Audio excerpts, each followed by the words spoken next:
در گذشت حمله مغول آغاز شد و اون خرابی‌های سرسام‌آوری که همه چیز رو نابود کرد و از جمله کشور ایران و خیلی کشورها رو با خاک یکسان کرد، آثار فلسفی هم از بین رفت، فلاسفه هم از بین رفتن. Не след дълго започват и монголските нашествия, които освен, че разрушават материалната исламската култура в нейните материални измерения, също унищожават много от произведенията, включително и философски такива.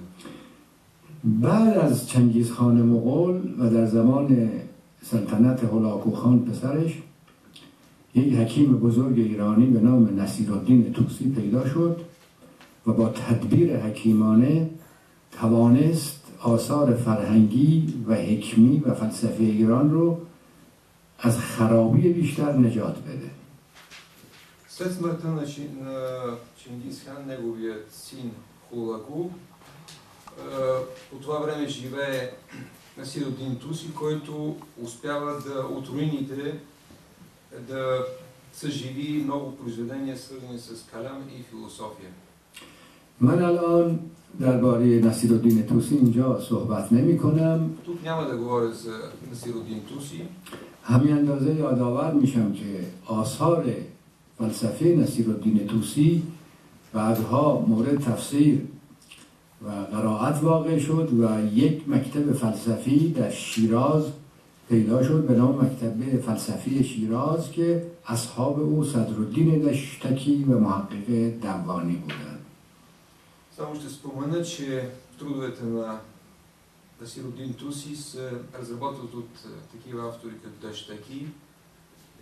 دشتکی و محقق دوانی, които създават школата на Шираз. این مکتب فلسفی شیراز هم مهمه که باز از او صرف نظر میکنم، به اجمال عبور میکنم. Съвсем накратко ви споменам за тази философска школа.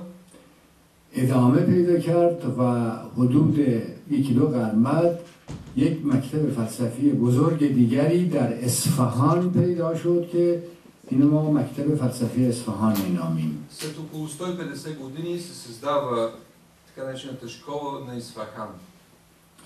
در این مکتب فلسفی اصفهان که میر داماد نقش مهمی داشت، یک شاگردی داشت میر داماد که این همون شخصی است که موضوع بحث ماست و اون ملا صدرای شیرازی است. И именно в Исфахан ученик на Мир Дамад е Мула Садра, за който днес говорим. و در واقع ملا صدرا وقتی که در قرن 11 هجری در اصفهان به ظهور رسید، با استعدادی که داشت و خانواده متمکنی که داشت، پدرش وزیر بود، از حاکمان بزرگ بود و ثروت زیادی به او به ارث رسیده بود، همه اموال خود رو در راه تحقیق فلسفه و ترویج فلسفه به کار برد. Мула Садра, който произхожда от видно семейство, баща му е министър, везир, отдава всичките си сили по пътя на философията и мъдростта. و با اون استعداد خداداد به همه اون چه که در گذشته در ایران وجود داشت، نهله های فلسفی، احاطه کامل پیدا کرد.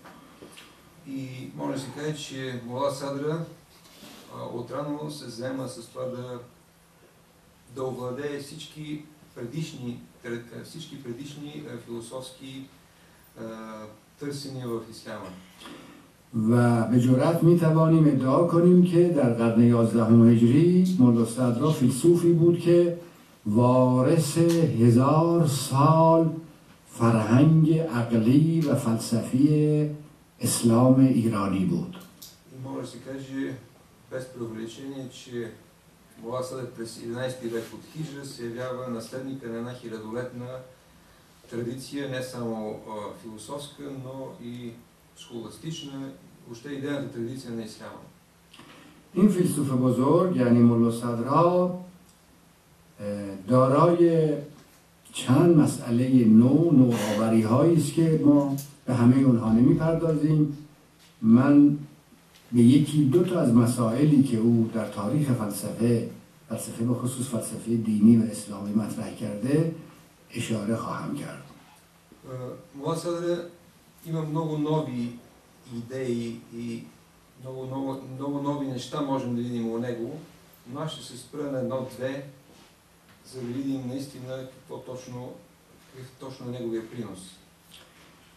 یکی از مسائل فلسفی که در فلسفه این مرد بزرگ یک مسئله بنیادی است، مسئله است که حرکت جوهری نام داره. Едно от тези нови идеи, които излага Мола Садра, е идеята за харакът джаухария, за вътре субстанциалното движение. حرکت جوهری به معنی این است که او با ادله و براهین به این نتیجه رسید که جهان هستی، جهانی که ما در زندگی میکنیم، از ماده اولی و جوهر نخستینش و همه عوارضی که داره همانند یک رودخانه همواره در جریان و حرکته. Мола Садра смята, че цялото видимо проявено битие е в непрестанно движение, цялата материя е в непрестанно движение. حالا با این نظریه بنیادی و اصولی که همه چیز حتی جوهر و گوهر و ماده عالم برای همیشه در حرکته و یک آن ثابت و آرام نیست، بر عهده این فیلسوف است که عقاید دینی رو تفسیر کنه. От една страна, именно този възглед, че цялото битие, включително и същността в движение, е възглед, който Мола Садра се опитва да интерпретира в религиозна перспектива. و البته پر واضحه که بسیار کار مشکلیه، چون اکثر دینداران عالم، چه یهودی، چه مسیحی، چه مسلمان، غالباً یک نوع ثباتگرایی دارن و اشیاء رو ثابت میبینن. Естествено, тази интерпретация е много трудна. Има големи противници сред теолозите, не само мюсюлмански, но и християнски, и юдейски, тъй като те смятат, че нещата са в покой и са стабилни. من اگر خواسته باشم به همه مسائلی که بر حرکت جوهری مترتب از سخن بگویم، سخنم به درازا میکشه، ولی فقط یک مسئله رو اینجا میخوام مطرح کنم. Аз, разбира се, няма дълго на шоу да се спира по въпроса за това вътре субстанциално движение.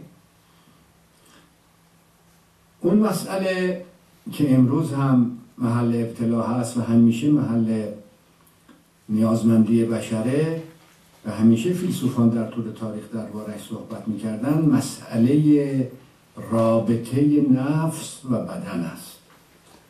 Един друг много важен въпрос, който е интересен и за днешната философия, и за днешните хора, е връзката между душата и тялото. تردیدی نیست که انسان علاوه بر این بدن، حالا صرف نظر از اشخاصی که ماتریالیستن یا مادی هستن و جز این بدن برای انسان چیزی قائل نیستن که اونا هم دچار مشکلاتی هستن، انسان تنها این بدن نیست. انسان ماده و ذهن است، بدن و روح است، بدن و نفس است. اینا را با تعبیرات مختلف میشه بیان کرد، حداقل اینکه ماده و ذهن داره. Разбира се, има хора, които върли материалисти биха отрекли съществуването на нещо друго, освен тялото, но както и да се нарече тяло и душа, тяло и съзнание, тяло и дух, тезата е, че човек е не само тялото си. این مسئله هم یک مسئله فلسفی بزرگه. Това е една голяма тема философска. و هم یک مسئله دینی مهمیه. Но и религиозна тема. Не само философска, но и религиозна. چون همه دینداران عالم به خصوص طرفداران ادیان الهی معتقدند که انسان پس از مرگ نابود نمیشه و همین بدن نیست و روحی داره. И хора от различни религии са убедени, че човек не престава, умирайки човек не престава да съществува. و حتی فیلسوفانی که خیلی دینی نیستند یا وابستگی به دیانتی ندارن هنوز روی مسئله بحث میکنن که آیا انسان همین بدن است یا چیز دیگری غیر از بدن مادی در او هست. Дори философи, които нямат никакви религиозни занимания, дискутират около въпроса дали освен тялото има нещо друго или не.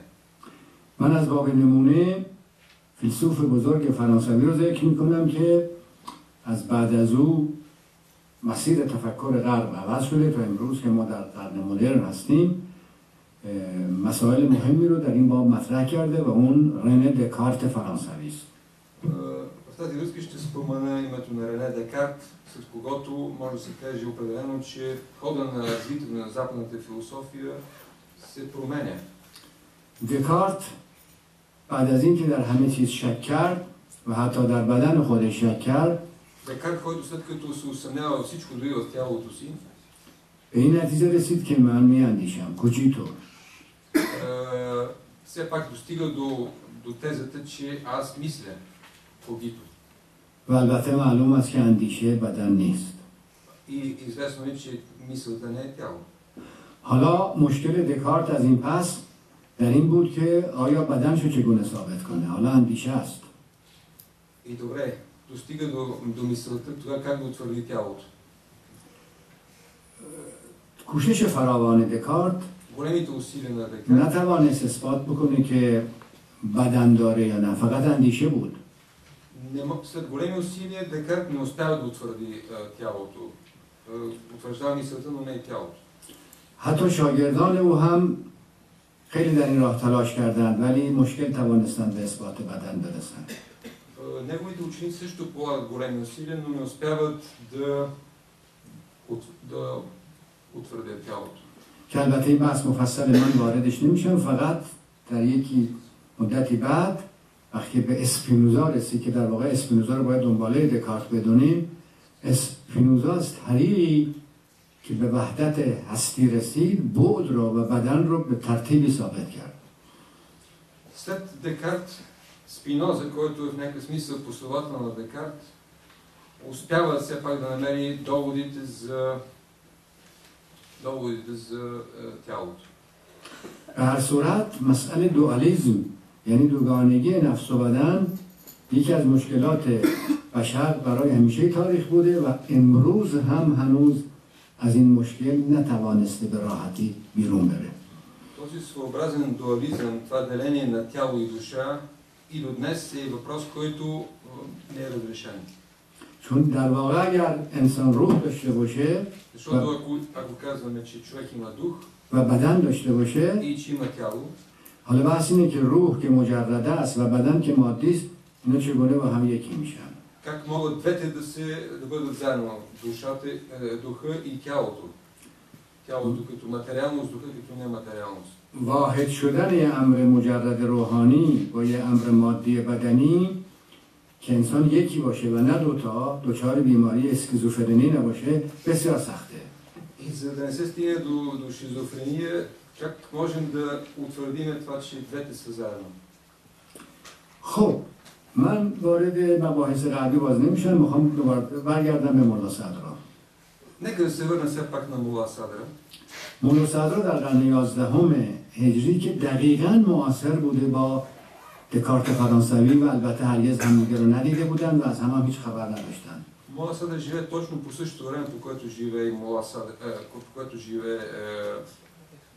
Декарт. Те, разбира се, никога не са се виждали. مولا صدرا در ایران بود و گاهی هم تبعید بود در دهات ایران، به سختی زندگی می‌کرد و دکارت در فرانسه در پاریس زندگی می‌کرد، با پاپ هم ارتباط داشت. Мула Садра е в Иран, понякога имал известни периоди, в които дори бил в изгнаничество. По същото време Декарт е в Париж, дори има връзки с папата. اما به همون اندازه که دکارت مسئله دوالیزم یعنی روح و بدن براش مطرح بود، برای مولا صدرا هم مطرح بود. И по същия начин, по който въпросът за тялото и душата е на дневен ред пред Декарт, по същия начин той е пред Мула Садра. دکارت از کوجیتو شروع کرد و گفت من اندیشه ام، اما نتونست به ماده برسه. Декарт започва с тезата аз мисля, аз съществувам, но не успява да достигне до материята. اما مولا صدرا گفت همه چیز از ماده شروع میشه ولی ماده با حرکت جوهری به روحانیت میرسد. Мола Садър обаче казва, че всичко движението започва от материята, но че с така нареченото вътре субстанциално движение достига до духа. اما حرکت جوهری در عالم ماده و بدن که جزء ماده است یک حرکت افقی نیست، بلکه یک حرکت صعودی عمودی متعالی است. Това движение обаче не е хоризонтално, а е възходящо.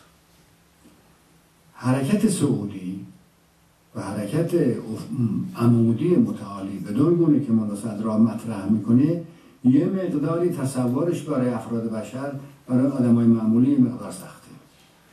Разбира се, за повечето хора е трудно да си представят как точно става това движение. Как точно става такова едно вертикално движение, възходящо. ببین حرکت دارای اقسام زیادی است. یک قالب حرکت ها مثل حرکت در کم مقدار، حرکت در کیف، حرکت در مکان، حرکت در زمان. Има различни видове движения. Движение в количество, движение във време. Различни видове движения. حرکت افقی است، یعنی از جایی به جایی. Хоризонтално движение. اما حرکت جوهری مولا صدرا حرکت صعودی و متعالی است، یعنی مرتب وسیع و وسیع‌تر می شود و افق به روی عالم معنا پیش میره. Това вертикално възходящо движение, което излага Мола Садра, вътре субстанциално, то е възходящо, при което се разкриват нови нива на битието. انسان از هنگامی که یه نطفه است در رحم مادر یک موجود مادی بیش نیست. Така, например, детето, което е в утробата на майката, не е нищо друго, освен зародиш. حتی هنگامی که متولد می شود هنوز ماده است و مادی. Дори когато се роди, то не е нищо друго, освен къс месо. و مولا صدرا در یه جمله کوچکی که تمام این حرکت فکری در این مسئله رو بیان کرده، یه جمله رو من میگم که شما ترجمه بفرمایید. میگه انسان جسمانیت الحدوث روحانیت البقاس، یعنی در آغاز پیدایش فقط جسمه، اما در امتداد روح خواهد شد. Може да се каже, че програмното изречение на Мола Садра е, че човек е джисманиятун худус, телесен по происход, по проявяване, руханиятун бака, духовен по пребъдването си.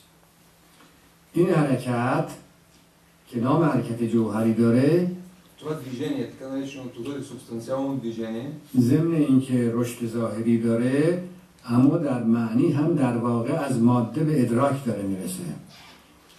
При това движение се получава едно все по-голямо осмислене на материята.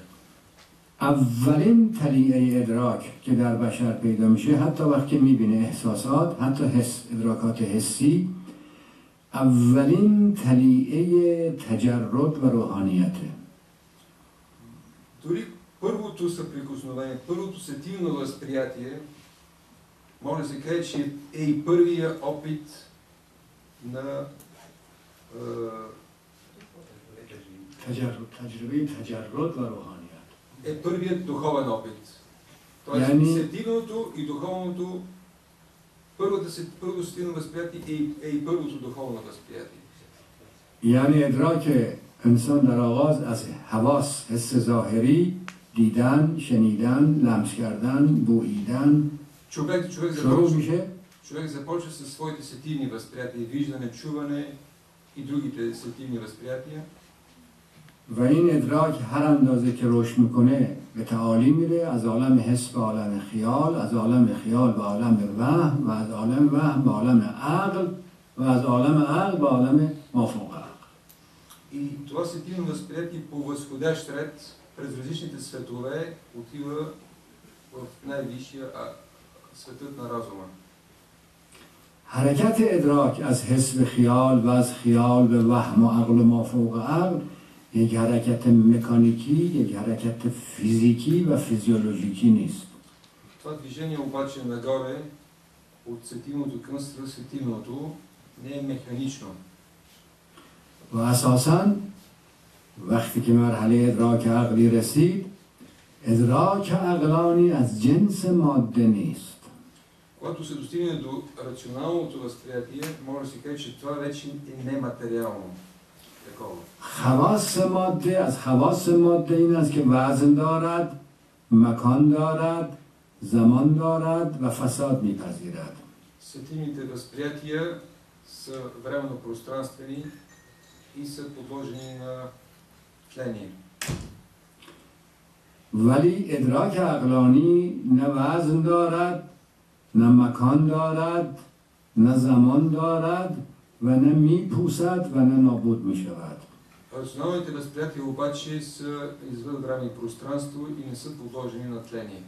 این خواصی که گفتم چون خواص ماده نیست و ادراک هست، خواص تجرده. И това възприятие е възприятие на таджаррут, на абстрахирането. و اساسا روحانیت به همین معنی است. روح همون چیزی است که ادراک میکند.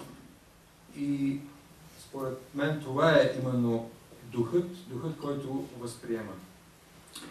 بنابراین با این بیان اگر انسان با حرکت مادی و حرکت ادراکی و تجرد میرسه و وقتی به تجرد ادراک رسید به روحانیت میرسه، دیگه دوگانگی نیست. یه حقیقت در حرکت از جسمانیت به روحانیت میرود.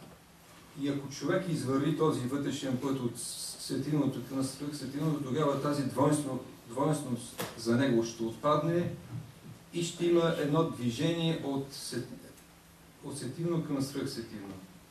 و در اینجاست که اون چه در ادیان آسمانی، چه یهود، چه مسیحیت، چه اسلام و سایر ادیان آمده و از بقای انسان سخن گفته، این بقا فقط یک سخن نیست. از نظر فلسفی و برهانی انسان تا به تجرد نرسد بقا هرگز نخواهد داشت. Всички религии монотеистични, които утвърждават пребъдването на човека, са прави сами по себе си, но от друга страна е необходимо човек да извърви този път от сетивно към свръхсетивно. هیچ موجود مادی قابل بقا و استمرار در عالم نیست. Нищо материално в този свят не е вечно. حتی اگر یک موجود میلیاردها سال در این عالم بماند، سرانجام فانی خواهد شد. Дори нещо милиони години да остане в този свят, накрая е подложено на ентропия. اما وقتی انسان در اثر حرکت جوهری به مقام تجرد و روحانیت رسید، هرگز فنا نخواهد پذیرفت. Ако обаче се извърви този път на таджаррут, на абстрахиране, никога не може да настъпи тление. و با این تفسیر ما می توانیم آنچه در ادیان آسمانی آمده از جاودانگی و بقای انسان خبر داده شده و از عالم آخرت سخن گفته شده، همه اینها را به نحو معقول و برهانی تفسیر کنیم و از مرحله نقل و سخن بگذریم. И ако има подобна интерпретация на текста, на религиозните текстове, тогава наистина може и с силата на доводите да се докаже, че човек че има вечно битие. و در فلسفه ملا صدراست که تعارض و تناقضی که برخی از اهل تفکر میان دیانت و عقل میبینند و همیشه نقل را با عقل در تناقض میبینند، این تعارض برداشته خواهد شد. И когато четем Мула Садра, ще видим, че няма противоречие между това, което се твърди в текстовете и това, което се постига чрез живия духовен опит. البته تفسیر عقلانی برای ادیان کار بسیار دشواری است. Разбира се, обяснението на религиите чрез рационалното е нещо много трудно. و بسیار مردم و حتی علمای دین چون توان تفسیر عقلانی نداشتند، در حد نقل باقی ماندند. И много хора и много религиозни учени дори, тъй като нямат този персонален инструментариум не успяват да достигнат до тази интерпретация и остават само в сферата на наклад. Това, което на традицията, която се предава като текстове, но не повече. در همون زمان ملا صدرا بسیاری از علمای زمان او که اخباری بودند و اینجا حالا صحبت شد قبل از منم، اخباری یعنی کسانی که فقط به کلمات و نقل گذشتگان و ائمه و انبیا اعتماد میکنن بدون اینکه معنی درستش رو بفهمن. اخباریین مخالفت خودشون رو با افکار ملا صدرا آغاز کردن. И по времето на Мола Садра и след него атака срещу него започват именно хората, които ахбарион, хората на преданията, които само единствено предават текстовете помежду си без да ги осмислят. در یک کلمه این اخباری که من میگم درسته اصطلاح مخصوصه، اما هر کسی که بیش از نقل چیزی نتونه از دیانت بفهمه، فقط در حد نقل بمانه، از نظر من یک اخباریه. Според мен всеки, който остава само на нивото на текста, на неговото буквално предаване, без да достигне до негова вътрешна интерпретация, всеки такъв е ахбари. این جور آدم‌ها هم در زمان مولا صدرا بودند، هم قبل از او بودند و هم اکنون فراوان وجود دارند. Такива хора е имало по времето на Мола Садра, имало е преди него, има и много такива и сега. و اینا همون کسانی هستند که با تمام وجود دشمن فلسفه تعقلی مولا صدرا هستند. И тези хора са най-явните яростни противници на философията на Мола Садра. و به همین جهت بود که مولا صدرا تبعید شد و حتی در شهر اصفهان و بعد حتی در شهر قم نتوانست بمانه و در یکی از دهات محلات بقیه عمر خود رو در اون ده سپری کرد و البته بعد در یک سفری که به مکه مشرف شد در مراجعت در بصره از دنیا رفت. Именно по тази причина Мола Садра е бил подложен на гонение и е бил принуден да напусне Кум и след едно поклонничество в Мека умира в Басра. من امروز که اینجا در محضر اساتید و محترمان بزرگ صحبت میکنم در شهر صوفیا، فلسفه مولا صدرا امروز هم دشمنان فراوانی حتی در کشور ما داره. Мога да кажа, че философията на Мола Садра и днес има много противници дори у нас в Иран. و اساساً همیشه عقلانیت دشمن داشته و خواهد داشت. Винаги рационализма е имал противници и ще ги има. برای اینکه انسان‌ها توان و تحمل مسائل عقلی رو ندارن و چون آسان طلب و راحت طلب هستند میخوان یه چیزی بشنون خودشون رو راحت کنن برن. И защото повечето хора търсят лесните пътища, те не могат да понасят трудните материи, свързани с сериозни духовни търсения. و خود ما هم که این حرفا رو میزنیم فکر نکن که خالی از مشکلات هستیم. هم حالا در قرن 20 قرن مدرن خود من که گوینده حرفای مولا صدرا هستم خالی از مشکلات نیستم. Сами аз, който говоря сега за Мола Садра, сами аз имам проблеми. به هر صورت من خیلی نمیخوام وقت شما رو بگیرم، فقط این یک گزارش اجمالی بود. فلسفه مولا صدرا همطور که عرض کردم چندین مسئله مهم داره که اینا نوآوری هاشه. یکی همون مسئله حرکت جوهری است، دومیش همین حرکت اتحاد نفس و بدن بود و چندین مسئله دیگر داره که هر کدام فرصت بیشتر میخواد که من بتونم نوآوری های او رو که به 11 تا مسئله نو و بدیع در تاریخ فلسفه است بپردازم. В моето изложение аз споменах за това, че Мола Садра има много нови идеи, нова визия за философски идейни проблеми. Има точно 11 такива, които може да се каже, че в световен план са важни и значими. Аз се спрях само на две от тях. Въпросът за вътресубстанциалното движение и за връзката между тялото и душата. کمال تأسف باید عرض کنم که مولا صدرا برای دنیا هنوز خوب شناخته نشده. За голямо съжаление мога да кажа, че все още Мула Садър не е добре познат по света. فیلسوفان دیگر مثل فارابی، ابن سینا، ابن رشد برای جهانیان شناخته شده هستند. Може да се каже, че Фараби, Ибн Сина и Ибн Рушд са добре познати по света. و هر یک از این سه فیلسوفی که نام بردم در تاریخ قرون وسطا تأثیر عظیم داشتند و از طریق قرون وسطا در قرن حاضر هم به نحوی اثر داشتند. Може да се каже, че те имат голямо влияние и през средновековието, и респективно и в наши дни. اما ملا صدرا از قرن 11 تا امروز که 400 سال از زمان او می‌گذرد هنوز برای جهانیان شناخته نشده، حتی برای مسلمانان. 4 века обаче след смъртта на Мула Садър той е все още непознат. Дори непознат за нас.